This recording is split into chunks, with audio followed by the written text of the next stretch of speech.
Hello everyone, exam medicine channel में आप सभी का स्वागत है। आप सभी लोगों के लिए इम्पॉर्टेंट इसमें न्यूज़ है। सभी अभ्यर्थियों के लिए, इलाहाबाद विश्वविद्यालय नॉन टीचिंग भर्ती परीक्षा के अभ्यर्थियों के लिए, साथ ही विभिन्न विभागों में आने वाले नए भर्ती विज्ञापन, रिजल्ट और आगामी दिनों में जो आपकी परीक्षाएँ संभावित हैं उसके विषय में बात करेंगे। आपको इसमें कुछ जानकारी दी जाएगी जो कि आपके लिए इम्पॉर्टेंट हो सकती है। आप भी किसी न किसी परीक्षा की अगर तैयारी कर रहे हैं तो आपके लिए वीडियो यूज़फुल हो सकती है। एक बात और है, सब कुछ एक साथ स्क्रीन पर लिखना संभव नहीं हो पाता। कुछ चीज़ें ना जो लिखी हैं उसके बारे में भी आपको बताई जाएंगी। तो अगर हम इलाहाबाद विश्वविद्यालय की बात करें, जैसा कि आपको मैंने कल एक वीडियो दिया था जिसमें मैंने रिज़ल्ट के बारे में चर्चा की थी, एग्ज़ाम के बारे में चर्चा की थी और बताया था कि किस तरीके से रहने वाला है आपका एग्ज़ाम और रिज़ल्ट के विषय में, कि सितंबर में अगर आपका आता है, अभी जो भी आपके दिन बाकी हैं इसमें, नहीं तो अक्टूबर के मिड तक आएंगे, क्योंकि उसके बाद आपकी छुट्टियां चलेंगी और अक्टूबर में के पहले भी छुट्टियां हैं। और एक बात आप सभी लोग जानते होंगे, अगर आप प्रयागराज के हैं तो भी जानते हैं और प्रयागराज के नहीं हैं तो भी जानते होंगे, कि आपको पता है कि कुंभ मेले लगते हैं और इस बार तो महाकुंभ है, ठीक है, जो प्रत्येक 12 वर्ष के बाद लगता है। तो इस बार प्रयागराज में महाकुंभ लगने वाला है। उसकी वजह से जो भी यहाँ पर मतलब प्रयागराज में जितने भी स्कूल कॉलेज हैं, चाहे वो इंटरमीडिएट हो, हाई स्कूल हो या तो और भी जो भी स्कूल हैं, सभी की एग्ज़ाम परीक्षाएं जल्दी ही कंडक्ट होंगे। और क्योंकि आप देखेंगे कि आपके जनवरी में आपकी छुट्टियां होंगी। क्यों? क्योंकि आपको पता है महाकुंभ है और हर तरह से ट्रैफिक और बहुत सारी चीज़ों की दिक्कत होती है। वैसे तो प्रयागराज में हर वर्ष जो है जनवरी माह में जो है माघ मेले का आयोजन होता है, लेकिन उससे कोई फ़र्क नहीं पड़ता क्योंकि वो एक सीमित दायरा होता है। लेकिन चूंकि महाकुंभ हो रहा है तो इसका बहुत बड़ा असर आपकी भर्ती परीक्षाओं पर भी देखने को मिलेगा, आपके रिजल्ट को देखने को मिलेगा। आप किसी भी भर्ती परीक्षा की तैयारी करते होंगे, आपको एग्ज़ाम सेंटर हमेशा प्रयागराज तो मिलता ही है, क्योंकि अगर देखें तो स्टूडेंट के लिहाज से भी और एजुकेशन के लिहाज से भी बहुत बड़ा हब है एक तरीके से यहाँ पर, ठीक है। प्रयागराज अपने आप में जाना जाता है, तो इस वजह से आपको एग्ज़ाम सेंटर यहाँ मिलते हैं। कुछ बहुत सारे अभ्यर्थी यहाँ पर आकर रह के पढ़ाई करते हैं, वो भी अपना एड्रेस यहीं देते हैं ताकि उनको परीक्षा सेंटर यहाँ मिले। दूसरी बात ये है कि बाहर से भी जो लोग आते हैं या तो यहीं के हैं, उनके लिए भी अच्छा होता है। तो प्रयागराज में अगर महाकुंभ का आयोजन होगा तो जो बड़ी बड़ी भर्ती परीक्षाएं होती हैं या परीक्षाएं होंगी, बड़ी हो या छोटी, मुश्किल है यहाँ पे सेंटर होना। इसी वजह से आपके जो है मान के चलिएगा जनवरी की स्टार्टिंग से लेकर फरवरी, फिर आपके 15 फरवरी तक में कोई एग्ज़ाम कंडक्ट नहीं होंगे। क्यों नहीं होगा? उसका रीज़न सबसे बड़ा है जो मैंने आपको बता दिया, और ऐसा होगा भी, आप देखेंगे आगामी दिनों में, क्योंकि तैयारियां ज़ोरों पे चल रही हैं। देखा जाए तो जो है बिल्कुल समय नहीं बचा है। तो इसको ध्यान में रखते हुए जो भी आपके रिजल्ट आने हैं, स्किल टेस्ट होना है, और जो 2024 की बात करूं, जैसे इलाहाबाद विश्वविद्यालय की, आपकी चीज़ें हो जाएंगी जल्दी। मतलब पूरा भर्ती जो है क्लियर इनको करना पड़ेगा दिसंबर के पहले, मतलब 30 दिसंबर के पहले तक पूरी पॉसिबिलिटी है कि जो भी पोस्ट इसके बाकी हैं, बाकी जो प्रोसेस है वो करा ले, क्योंकि जनवरी छुट्टी में जाएगी। फरवरी तो आपको पता ही है कि छोटा, एक तो एक दिन कम होने से भी लगता है कितना छोटा हो गया है ना। तो फरवरी में भी चांसेस कम है, यानी जनवरी और फरवरी में तो कोई चांस नहीं बनता है। और क्यों नहीं बनता वो मैंने बता दिया है। बाकी जो परीक्षाओं की अलग बात करें, ये तो रही आपकी बात इलाहाबाद विश्वविद्यालय की, क्योंकि उनको अपना क्राइटेरिया पूरा करना है, इसमें कुछ स्किल टेस्ट रह गए, रिजल्ट देना है, तो सब जल्दी आएगा। तो धैर्य रखें, आप लोग अपनी परीक्षाओं की तैयारी करिए, बहुत सारी अवसर है आपके सामने, तो बेहतरीन ढंग से तैयारी करिए। अच्छा मौका है आप सबके लिए, क्योंकि चाहे देखिए सब लोग अपना फ़ायदा ही देखते हैं। अब अगर यहाँ पर बात करें कि चुनाव को लेकर, तो आपने देखा कि चुनाव में किस तरीके से जो है सीटें यहाँ पर नहीं मिलने की वजह से भी आप कह सकते हैं प्रेशर है। तो इस वजह से भी हर तरीके से जो है वैकेंसी की बात हो रही है। हर एक दिन आपको विज्ञापन के विषय में न्यूज़पेपर में जानकारी मिलती है और वीडियो के थ्रू मिलती रहती है। तो ये सब जो आपको चीज़ें मिल रही हैं, आगामी दिनों में आपको सब कुछ देखने को मिलेगा। इसलिए तैयारी का बहुत अच्छा मौका है। मौसम भी ठीक ठाक ही हो रहा है, तो सभी लोग अपने स्वास्थ्य का ध्यान रखिए और तैयारी करते रहिए अगर चाहते हैं आपको नौकरी मिल जाए तो। क्योंकि एक ही के भरोसे नहीं बैठा, वो वाला दिन नहीं रहा कि हम एक टारगेट करेंगे कि हमें तो एसएससी ही देना है। अगर सिर्फ इसी के भरोसे हैं तो फिर बहुत ही मुश्किल हो जाएगा किसी चीज़ को पाना। इस वजह से आपके जो सिलेबस होते हैं, कॉमन सिलेबस होते हैं, पढ़िए। और ऐसा नहीं, जैसे आप लोग जीके जीएस पढ़ते हैं तो ऐसा एक बार पढ़िए, जैसे हिस्ट्री पढ़ा तो कंप्लीट कर लीजिए, नोट्स कर लीजिए, या कुछ ऐसे नोट प्रॉपर उसी को रिवीजन करिए। ऐसा नहीं कि कोई नया भर्ती विज्ञापन जारी हुआ, उसमें पता चला कि जीके जीएस पढ़ना है तो फिर से लगे इतिहास शुरू कर दिया, प्राचीन इतिहास से पढ़ना। ऐसा नहीं होता पढ़ाई। एक बार में पढ़ना है, प्राचीन से मॉडर्न तक जाइए, पढ़िए, एक ही चीज़ को रिवाइज करिए, बार बार उसको फिर से नहीं नए सिरे से पढ़ने लगते हैं, नहीं नोट्स बनाते हैं, ना ही कहीं किताबें मांगते हैं, ना ही खोजने लगते हैं कहाँ से मिल जाए मैं पढ़ लूँ। तो जीके जीएस का जो एरिया होता है ब्रॉड होता ज़रूर है, लेकिन एक बार बेसिक से अच्छे से पढ़ लीजिए ताकि बार बार पढ़ना ना पड़े। ठीक है, तो ये चीज़ें होती है। जीके जीएस कॉमन होता है, आप सबको पढ़ना पड़ता है। ठीक है, जैसा कि मैंने शुरू में बताया कि इस वीडियो में आपको बहुत सारी चीज़ें बताने वाली हूँ जो आपके लिए फ़ायदेमंद हो सकती है। आप सबके भी कुछ सुझाव होंगे तो आप कमेंट सेक्शन में दे सकते हैं। वैसे भी सोशल मीडिया देखिए एक ऐसे जगह है ना कि आप बहुत सारे कमेंट आपको पॉजिटिव मिलते हैं, निगेटिव मिलते हैं, आपके ऊपर डिपेंड करता है आप उसको ले क्या रहे हैं। बहुत सारे कमेंट आपको निगेटिव मिलेंगे, ऐसा कुछ नहीं होगा, भर्ती नहीं आएगी, करप्शन हो जाएगा, पेपर लीक हो जाएगा, सीटें बिक जाएंगी। अगर आप यही सब देखेंगे तो आगे कैसे बढ़ेंगे। आप ये सोचिए कि नहीं, ये चीज़ें आपके लिए, आपको मेहनत करनी है, इन सब बातों पे आपको हर जगह चीज़ें मिलेंगी। ठीक है, पर ऐसा हर जगह पे नहीं होता है और 100% सीटों पर नहीं होता, ये आप भी जानते हैं। बस ये होता है कि जब खुद नहीं हो पाता तो एक ब्लेम करना कि ऐसा ही होता है इसलिए नहीं हुआ, ऐसा है कि मेरिट इसीलिए ज़्यादा चली गई, पर ऐसा हर जगह पे नहीं है। आप भी अच्छे से जानते हैं, आपके सामने भी एग्जाम्पल कई होंगे अभ्यर्थी, आपके घरों में होंगे, आपके रिलेटिव होंगे जो कि खुद ही सक्सेस पाए होंगे अपनी मेहनत के दम पर। तो अगर आप भी चाहते हैं तो तैयारी में लग जाइए, मौका बहुत है। तो ये तो रही बातें कुछ आप सबके लिए। आइए अब और भी बातें कर लेते हैं। Computer operator, Uttar Pradesh police computer operator की जो परीक्षा ग्रेड ए की है, उसकी आपकी परीक्षाएं जैसे मैंने बताया था कि अक्टूबर मिड में संभावित है। अगर नहीं होगा तो आपको भी पता है कि अक्टूबर का जो बीच वाला वीक है उसी में समय है, नहीं तो बाद में आपके नवंबर में ही जाएगा एग्ज़ाम।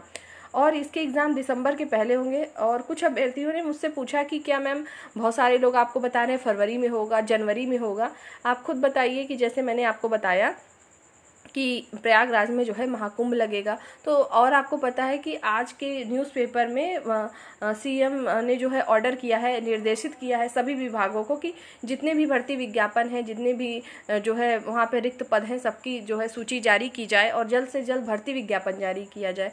साथ ही उन्होंने ये भी बोला है कि जितने भी पेंडिंग आपके एग्ज़ाम है, रिजल्ट है, सबको जल्दी किया जाए। ऐसा क्यों है? क्योंकि आपको भी पता है कि चुनाव है और इस वजह से भी सब सारी चीज़ें हैं। बाकी कई दिनों से कुछ नहीं हो, दिनों ना कह के सालों कहें तो ज़्यादा बेहतर होगा, कुछ नहीं हो रहा है, इस वजह से ऐसा है। तो आगामी दिनों में कई आपको भर्ती विज्ञापन भी देखने को मिलेंगे और जो परीक्षाएं अभी तक नहीं हुई हैं उसकी तिथि भी आपको जल्दी जल्दी देखने को मिलेगी। इसलिए कह रही हूँ परीक्षाएं शुरू करिए। जो आज के न्यूज़पेपर में विज्ञापन जो न्यूज़पेपर में भी चीज़ें आई हैं और सब जगह आपने कटिंग उसकी देखी भी होगी, ना देखी हो तो अभी मैं स्क्रीन पर दिखाऊंगी भी, उसको टेलीग्राम पर भी शेयर करूँगी, तो उसको देख लीजिएगा। खैर वो सब चीज़ें तो न्यूज़पेपर और न्यूज़ की बातें अलग है, लेकिन वाकई में चीज़ें क्या हो रही हैं उसको आपको समझना पड़ेगा।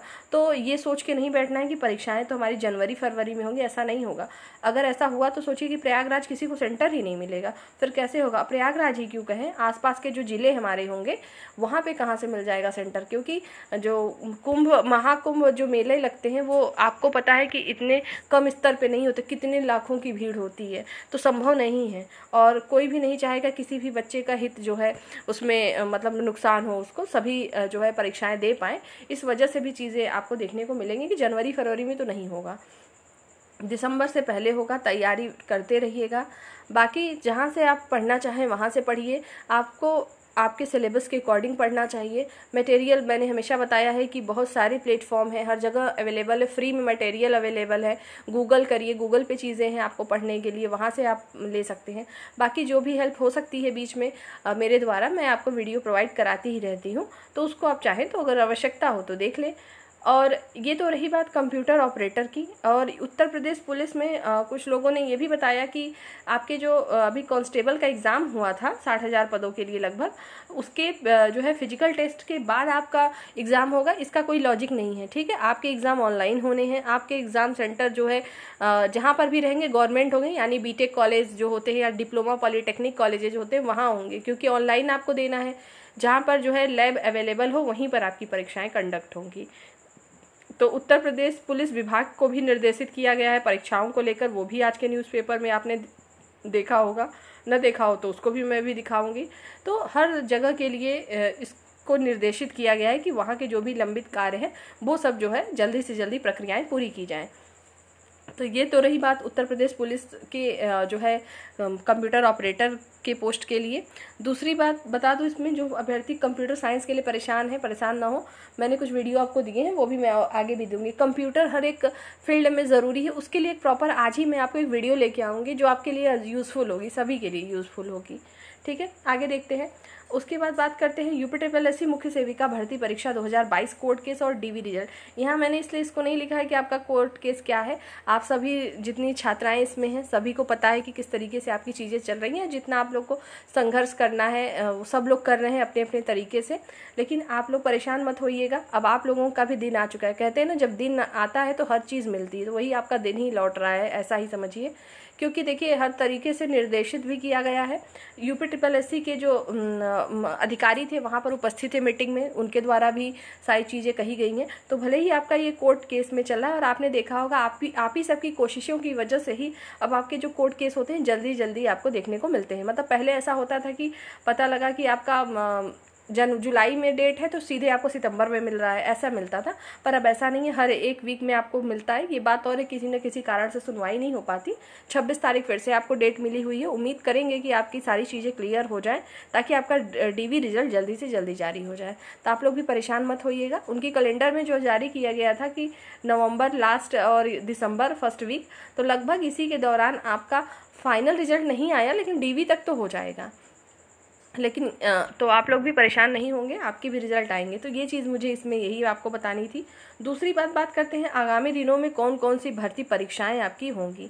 सबसे पहले तो भर्ती परीक्षाएं जो कुछ पेंडिंग में है वो आपकी तो होंगी ही। जैसे यूपीएससी में आपको पता है कि कई सारी भर्ती परीक्षाएं अभी नहीं हुई हैं।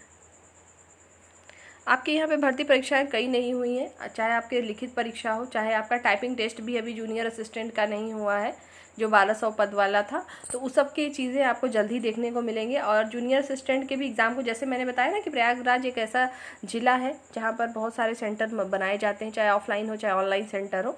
तो वहाँ पर बताया कि किस कारण से कुछ महीनों में नहीं हो सकते एग्ज़ाम, तो आपकी सभी चीज़ें दिसंबर तक होने की पूरी पॉसिबिलिटी है। और बात करते हैं एनटीपीसी में आपको सबको पता है रेलवे की तरफ से अलग अलग विज्ञापन जारी किए गए। ग्रेजुएशन लेवल अलग है, 12th लेवल की अलग से वैकेंसी जारी की गई है। उसके पहले आपके लोको पायलट की वैकेंसी आई थी जिसको आप लोगों ने जो भी एलिजिबल रहे होंगे फिल किए होंगे। तो ये सभी एग्ज़ाम जो होंगे ये तो आपके इस वर्ष नहीं होंगे, 2024 में पॉसिबल ही नहीं होना, ये सभी आपके 25 में होंगे। लेकिन आप तैयारी अपनी करते रहिए क्योंकि और अभी इसके फॉर्म चल भी रहे हैं। जो भी एलिजिबल हो, आपके सिलेबस अगर मैच करते हो आपके टारगेट के हिसाब से, तो आप भी फॉर्म इस पर भर सकते हैं। और अभी आगामी दिनों में ही आपको जो है यूपीएससी में भी कई तरीके की भर्ती देखने को मिलेगी। और अभी कुछ अभ्यर्थी पूछेंगे पीईटी परीक्षा मान्य होगा कि नहीं, तो पीईटी परीक्षा मान्य जरूर होगा क्योंकि पेट को इन्होंने लागू रखा है। अगर आगे आने वाले दिनों में, अब ये भी समझ लीजिएगा, जो पीईटी परीक्षा होगी आपकी, जो लोग पूछ रहे थे पेट परीक्षा 2024 का नोटिफिकेशन के बारे में, तो इसकी नोटिस अभी आई नहीं है नोटिफिकेशन। अगर मान लीजिए अभी अक्टूबर लास्ट तक आ जाए अगर आपकी, तो पॉसिबल नहीं है आपका दिसंबर में एग्ज़ाम होना। दिसंबर में नहीं होगा तो जनवरी फरवरी में भी नहीं होगा। ये परीक्षाएं और लेट हो जाएंगी क्योंकि सेंटर प्रयागराज नहीं बन सकता। अगर आप ऐसा मानते हैं कि क्या हुआ एक ज़िले को छोड़ के और कहीं पे भी बनाया जा सकता है, लेकिन देखिए यहाँ पे एक तरीके से, जैसे मैंने बताया ना, एजुकेशन हब है, यहाँ पे बहुत सारी चीज़ें हैं, तो यहाँ पर जो है सेंटर ज़रूर होता है, इस वजह से भी आपको देखने को मिलेगा। और ऐसा नहीं है, इसके आसपास ज़िले भी प्रभावित होंगे, लोगों का आना जाना और ट्रैफिक, बाकी चीज़ें, बहुत सारी चीज़ें होती हैं, उसकी वजह से भी चीज़ें आपकी डिले होंगी। और भी आपकी परीक्षाएं आपको देखने को मिलेंगी। शिक्षा विभाग में भी आपकी विज्ञापन जारी होंगे, लेकिन अब ये सब परीक्षाएं आपकी होंगी 2025 में ही। 2024 में आपका बचा ही कितना है, आपका मान लीजिए सितंबर लगभग ख़त्म ही है, अक्टूबर है आपके पास, नवंबर है और दिसंबर, मात्र 3 महीने हैं। 3 महीने में वही एग्ज़ाम होंगे जो कि पहले से प्रस्तावित है होना और पहले से पेंडिंग चल रही है उसका। दिसंबर में आपको पता ही है 2 परीक्षाएं हैं, आरओ की परीक्षाएं हैं यूपीपीएससी की तरफ से जो होती हैं, और आपके जो है यूपीपीसीएस की परीक्षा है 26-27 को, और 22 और 23 दिसंबर को आपकी आरओ की परीक्षाएं कंडक्ट हो रही हैं। तो ये सभी परीक्षाएं हैं, तो इन सब डेट पे तो कोई परीक्षा होगी ही नहीं, तो उसके आगे पीछे जो भी परीक्षाएं होनी होंगी वही होंगी। तो ये सभी हैं, और ये समझ लीजिए आप सब लोग कि ये बेहतरीन मौका है आपके पास। तैयारी बेहतर करेंगे तो मौके बहुत हैं, ठीक है। किसी एक को टारगेट करके मत बैठिएगा कि केवल यही फॉर्म भर लिया हो गया, ऐसा नहीं है। और जहाँ पर भी आप एलिजिबल हो करिए। और रही बात इलाहाबाद हाई कोर्ट की बात करूँ कि हाई कोर्ट का कब तक आएगा विज्ञापन, इसके लिए भी यही है कि दिसंबर तक अगर इसके विज्ञापन आएंगे तो एग्ज़ाम इसका भी जनवरी फरवरी में तब नहीं होगा, इसके भी एग्ज़ाम मार्च में ही होंगे जब होंगे। विज्ञापन अगर आ गया जनवरी के पहले तो जनवरी के पहले अगर आया तो जनवरी फरवरी में पॉसिबल नहीं है एग्ज़ाम होना। तो देखिएगा कब तक आता है, लेकिन तैयारी आपको अभी से करनी है। विज्ञापन देखने के बाद तैयारी करना शुरू करेंगे तो बहुत लेट हो जाएगा, ठीक है। तो अच्छा मौका है आप सबके पास, तैयारी करते रहिए। बाकी कंप्यूटर सब्जेक्ट के लिए अलग से वीडियो एक मैं आपको ज़रूर दूंगी, जिसमें आपको विभिन्न परीक्षाओं में जो कंप्यूटर के टॉपिक मेनली पूछे जाते हैं उसके बारे में जानकारी, किस तरीके से आपको पढ़ना चाहिए उसके विषय में आपको जानकारी दी जाएगी। बाकी आपकी कोई क्वेरी हो किसी भी एग्ज़ाम को लेके तो आप पूछ सकते हैं, और आपको उसकी सूचना जो है अगर ज़्यादा हुई तो वीडियो के माध्यम से, नहीं आपको कमेंट सेक्शन में ही जो है उसका रिप्लाई दे दिया जाएगा। इस वीडियो में फ़िलहाल इतना ही। आप लोग सबसे पहले तो अपने स्वास्थ्य का ध्यान रखिए, तभी पढ़ाई होगी। जब खुद नहीं सही रहेंगे तो पढ़ेंगे क्या, इसलिए ज़रूरी है अपने रूटीन को ध्यान में रखिए, अपने ठीक रहिए और पढ़ाई करते रहिए। नेक्स्ट वीडियो में जल्द मिलेंगे। जय हिंद।